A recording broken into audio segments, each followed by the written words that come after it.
ዘሩን ለመተካት ስሜቱን ለማብረድ እንዲሁም ለመረዳዳት የሚሉት የመጽሐፍ ቅዱስ ትእዛዞች ኦር የጋብቻ ምክንያቶች ተቀባይነት እያጡ ነው። አራተኛው አንድ ሰው ለምን ያገባል የሚለውን ምላሽ ለመስጠት በመጽሐፍ ቅዱስ የተቀመጡት እነኛ 3 ምክንያቶች ተቀባይነት እያገኙ አይደለም። ራስን ለመተካት ኦር ደግሞ ልጅ ለመውለድ የመጀመሪያው የመጽሐፍ ቅዱሳዊ ትእዛዝ ነው ኦር ምክንያት ነው። እሱን እየተቀበሉት አይደለም። ምክንያቱም ሲንግል ማምነት በጣም እየበዛ ነው። እንዲሁም በውጪ መውለድ ይችላል፣ ልጅ በቀላሉ መገኘት ይችላል የሚል ትውልድ መጣ።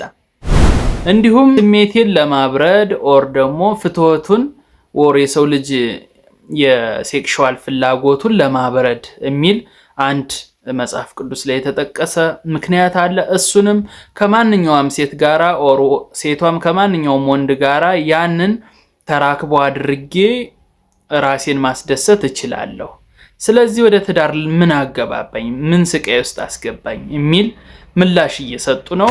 3ኛ ላይ የተቀመጠው ለመረዳዳት የሚለው ምክንያት አንድ ሴትና ወንድ የሚጋቡት ኦር ወደ ትዳር የሚገቡት ለመረዳዳት ነው የሚለውንም የመጽሐፍ ቅዱስ ጥቅስ እኔ ብዙ ቢዝነስ ፓርትነሮች መፍጠር እችላለሁ፣ ብዙ ሰዎች ጋር ተጋግዤ ማደግ እችላለሁ የሚል መልስ እየሰጠ ያለ ትውልድ ነው የተፈጠረው።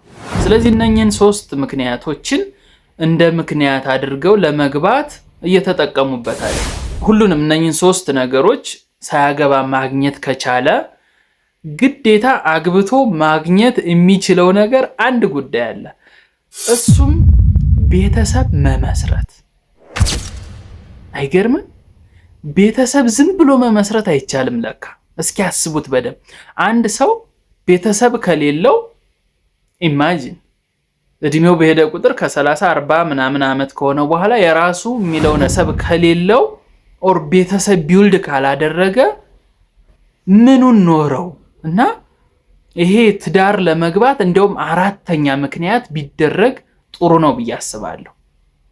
3ቱ እንዳለ ሆነው በተለይ በሀገራችን ቤተሰብ ትንሹ ሀገር ነው ይባላል እና ያንን ሀገር ለመመስረት ግዴታ ማግባት አለበት አንድ ሰው። ስለዚህ ስሜቱን ብቻ ተከትሎ አይደለም፣ ዘሩን ለመተካት ብቻ አይደለም፣ ለመረዳዳት ብቻ ሳይሆን የራሱ ህይወት የራሱ ቤተሰብ መገንባት መቻል አለበት አንድ ሰው ማለት ነው። ስለዚህ ወደ ጋብቻ ለመሄድ የምታስቡ ሰዎች ምናልባት ቤተሰብ እየገነባችሁ ስለሆነ ከሀገር ትንሽ መለስ ያለውን ትልቅ የሆነ ተቋም እየገነባችሁ ስለሆነ ምናልባት በዛ ልክ አስባችሁ ወደ ትዳር ብትገቡ በጣም የተሻለ ነው ብዬ አስባለሁ። ወደ ትዳር ለመግባት ምክንያት የምትደረድሩ ሰዎች እስኪ መፍትሄ ያገኛችሁ ይመስለኛል።